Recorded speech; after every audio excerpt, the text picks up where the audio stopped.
It's Monday, September 26th. In the headlines, Tourism Awareness Week kicks off with church service. Senate passes new Firearms Act with amendments. Regionally, Guyana to begin virtual surgery soon. And in sports, former Reggae Girls general manager to be given national honor. This is the news on PBC Jamaica. I'm Simone Absalom Gale.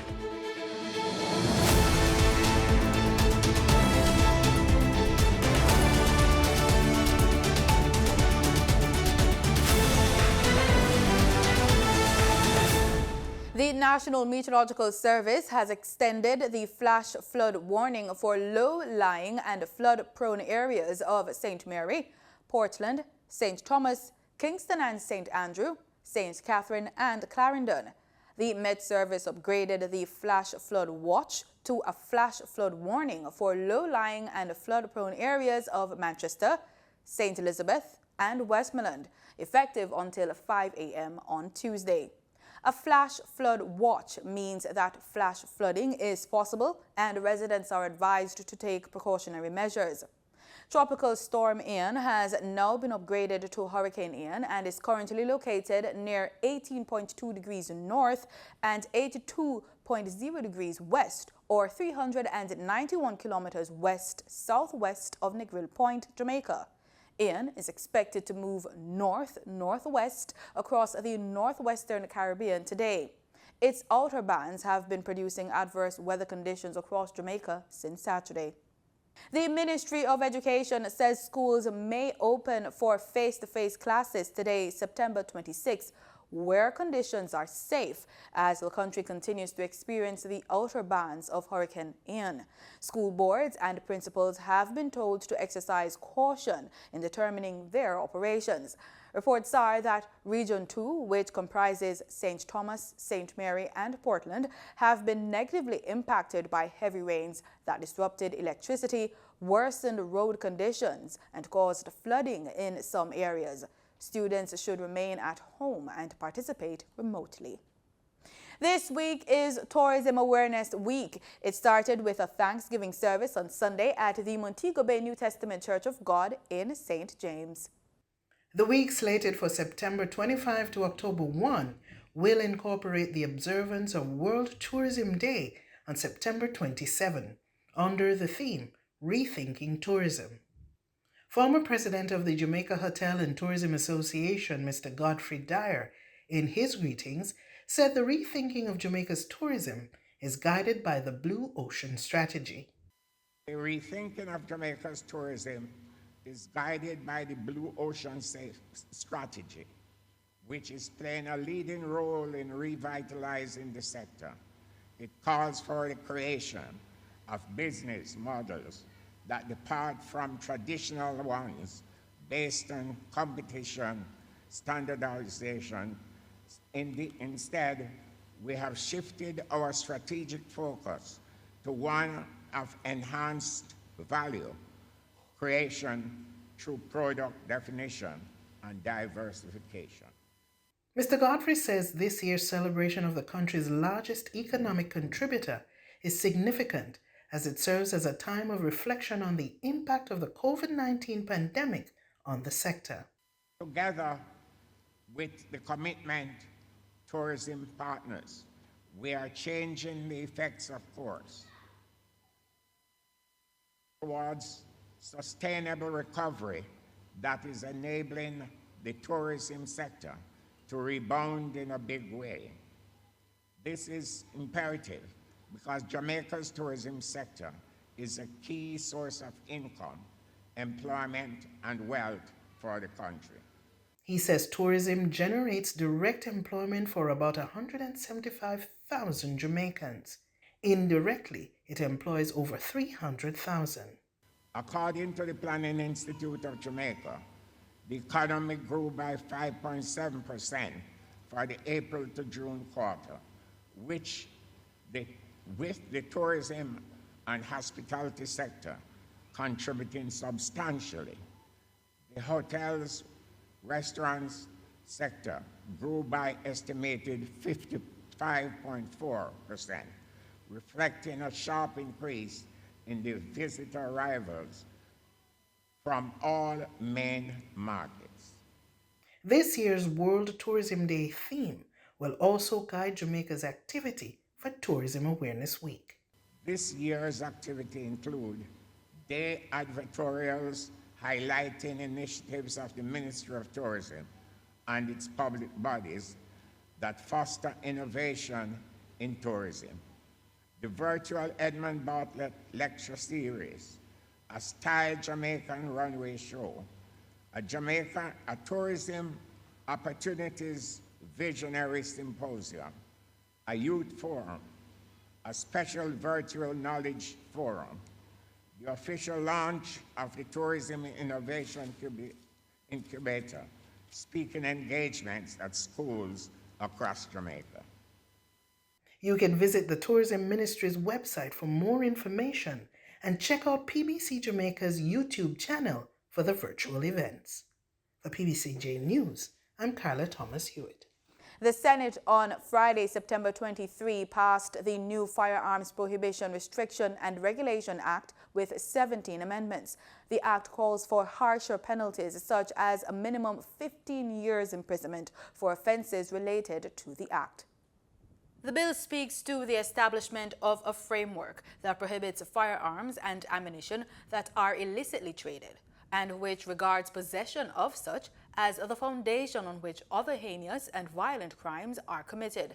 Senator Matthew Samuda led the debate. He explains that the amendments are being done to strengthen the operationalization aspects of the Act, such as those made to Clause 101, which speaks to trial, punishment, proof, and records, and to ensure that consequential amendments are made to those pieces of legislation.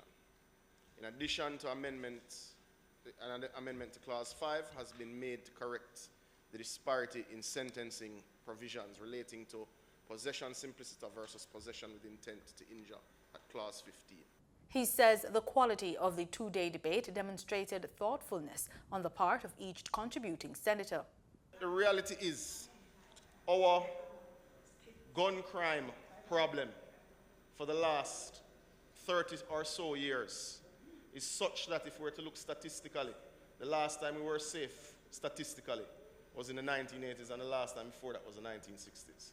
So if you have a problem that has persisted for 40 years and your sentencing has not matched the crime, and we've continued just with a rota pushing out young men to go and recommit the crime, and then wondering why we have these results, have to do something different.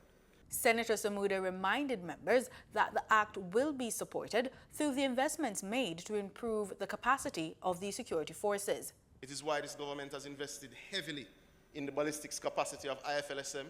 It is why we have invested to operationalize the DNA bill also passed by Senator Bunting. It is why we have invested heavily in the fingerprint capacity of our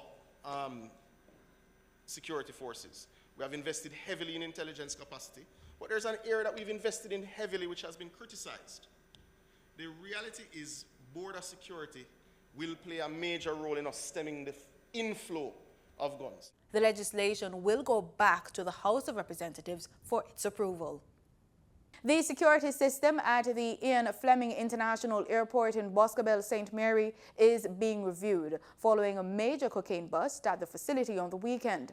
Personnel from the Narcotics Division and Counter-Terrorism and Organized Crime Division carried out targeted operations at the airport and seized 10 bags containing a total of just over 1,100 pounds of cocaine. The police say the cocaine has a value of 3.7 billion Jamaican dollars. No one was arrested during the operations. Time now for the business report. We have your regular market updates plus a look at our new news feature, Young Bosses. Nina Rodney is at the business desk.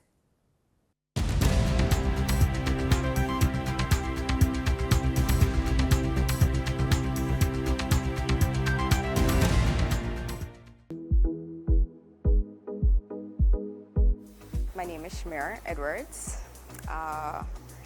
I would say that I am introvert, but at the same time, I do love people. Well, some people, can I say that? I have a 5-year-old. I'm a single mom, and I feel as if I do have a lot of potential when it comes onto me. And because of COVID, since 2020 actually unlocked who Shimera really is, I get to figure myself out. I get to know what I like from what I don't like.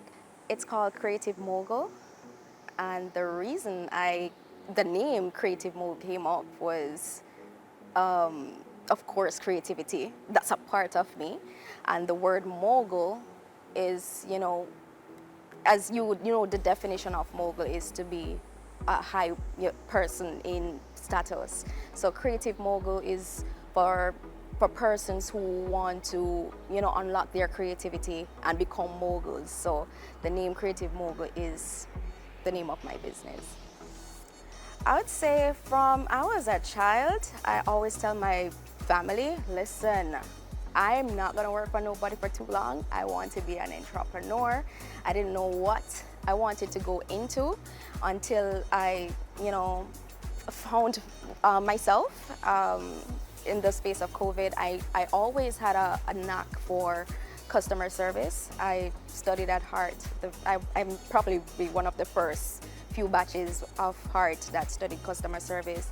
And in my family, they had businesses where customer service was top tier for them. So I decided that, listen, I need to maybe specialize in customer service because I have a knack for it, and I really don't like poor customer service. So that's the reason why I, wanted to become my own boss and step into the role of, helping others or just to enhance what they already have, but to utilize to enhance that skill that they already have. I was actually working for people. The fact that I said I don't want to work for anybody, but I was working, and and it felt as if I surpassed working for people. It felt as if there's something holding me back. I felt exhausted because I know what I want, and it's just that I can't get it. And I said, listen, life is short. I'm gonna take a risk. Whether it is successful, but at least I can say, hey, I took a risk, and I can show that my daughter that, hey, your mom took a risk, it was a success, or whether it failed, she took a risk in life, and you can also take a risk in something that you want to do. For your market updates, in foreign exchange trading for Friday, September 23, the US dollar sold for an average of $152.69. The Canadian dollar ended trading at $114.12. The pound sterling traded for $167.45, and the euro sold for an average of $153.22.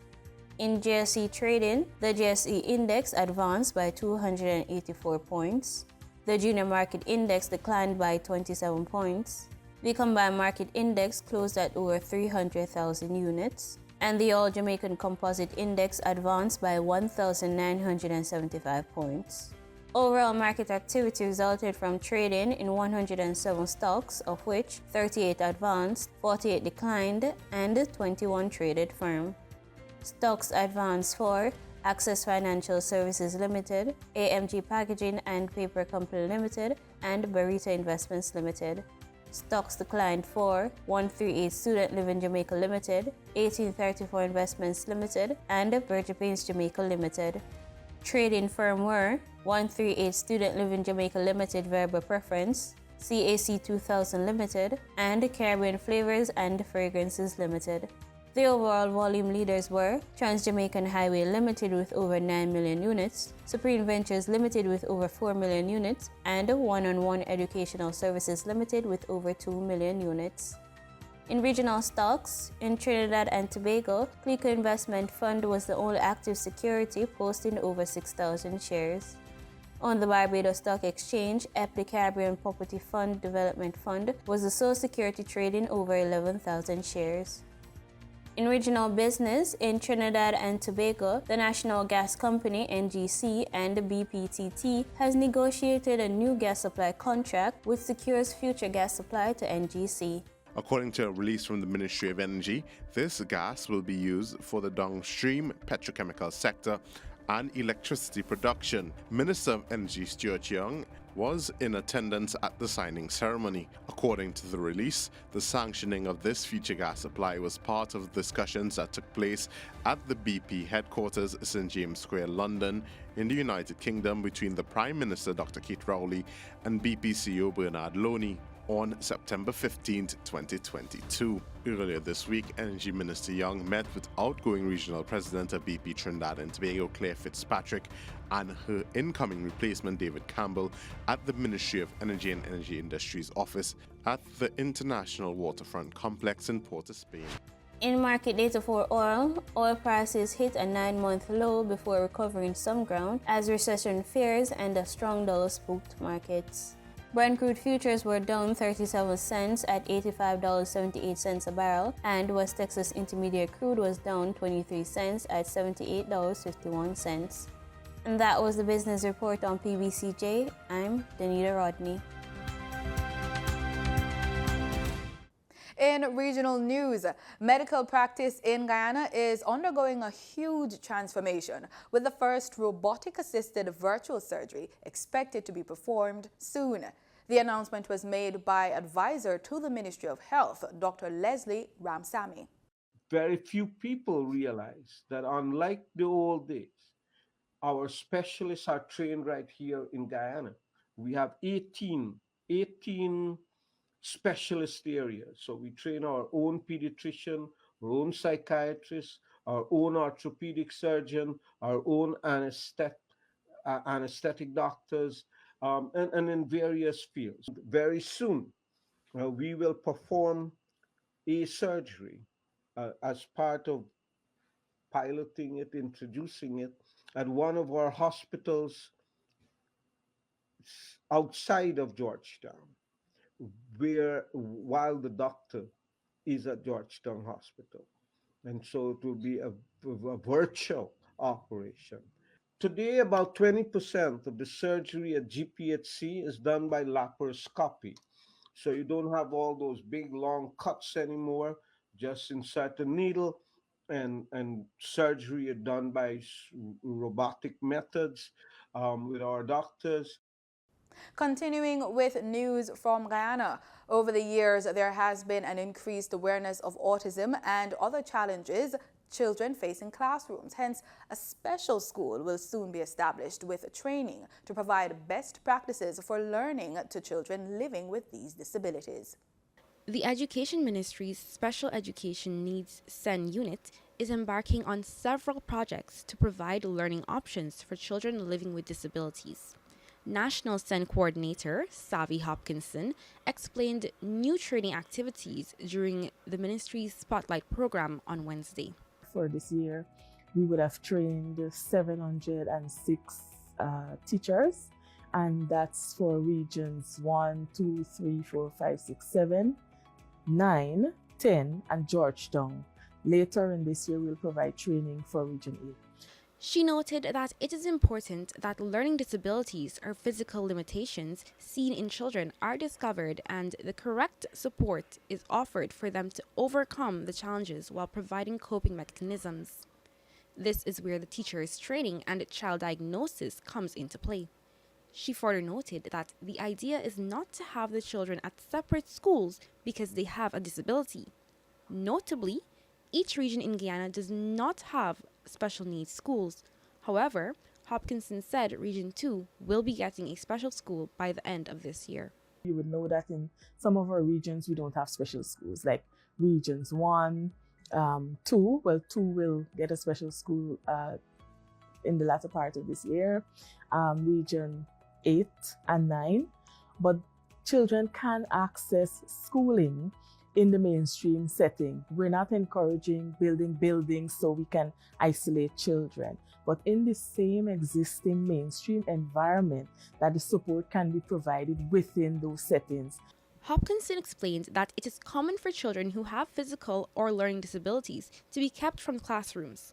This is something that is not encouraged. She noted that stigmatization is among the multiple reasons these children were often kept at home or out of the classroom. This has been a trend that is being addressed through awareness and sensitization. We have community outreaches And these outreaches are to, give information and to help parents, because if you have a child with special needs, we want to help you on how you can help your child. So we would have meetings, we would have forums, symposiums based on different areas like autism, parental involvement, helping you on how to help your child.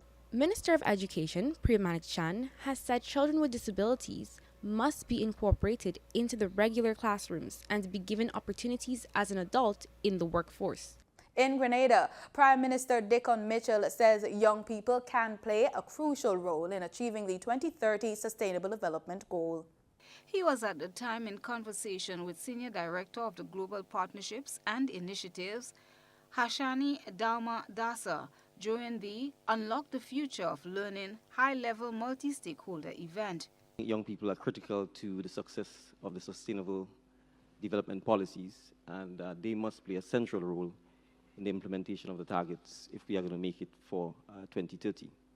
And I think as leaders, the onus is really on us to ensure that we encourage and provide the enabling environment to ensure that young persons can feel empowered and that they can feel that they can propose solutions that can actually solve the challenges that we collectively face, but more importantly, that they will face in the several decades ahead. So, and I'll give an example. I mean, in my government, we actually have 3 ministers who are under 30. We've got the youngest minister in the Caribbean, who's 23 years old when she was made a minister. Also of importance, Prime Minister Mitchell says, is the need to go beyond the structured education system. It's also crucial for us to remember that education isn't confined to the formal education sector.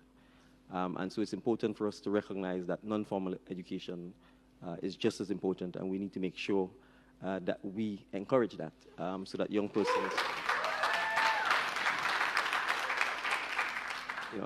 particularly for small islands, for example, your sense of identity, your pride in your history, your traditions, your culture, these things uniquely define you. And we should ensure that young persons are educated in those aspects as well. The Prime Minister used the occasion to encourage young people to take action if they want to achieve their goals and realize their potential as change makers. Take action. The truth is, if you make a difference, even in a small way, with yourself, with your communities, collectively causes a ripple action. And you may start off thinking it's just a small act, but you never know where it will end up. And I can perhaps use myself as the best example. I've not been in public life or political life for more than 10, 11 months.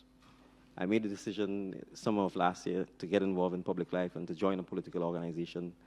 And by October 31st, I became the political leader of the organization. And 8 months later, I became the Prime Minister of my country. I'm saying this to say that little actions, that little step, that first step, that act of courage or faith actually truly does make a difference. And for particularly young persons, I think it's important to recognize that if you don't act, you will not make the difference in your own life and in the lives of others.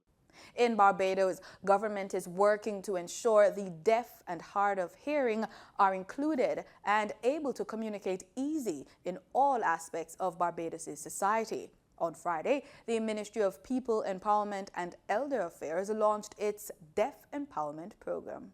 At present, we're aiming to employ or hire about 5 interpreters who will be on call. And as long as the person who is deaf or hearing impaired needs them, then they will make that call and then they can communicate the issues that they have. We're working with obviously our partners in this process. The critical agencies to begin with would be in healthcare, so QEH and the polyclinics and so on, with welfare departments so that persons can get access to support services, because people often rely, persons with disabilities, again, are disproportionately reflected in our welfare numbers. In international news, Canadian officials say it will take months for the country to restore critical infrastructure after Tropical Storm Fiona hit its east coast. Homes were washed away on Saturday and the trees blown down. Hundreds of thousands of people were left without power. Homes swept into the sea. others pummeled to pieces. Fiona left a swath of destruction and debris across eastern Canada.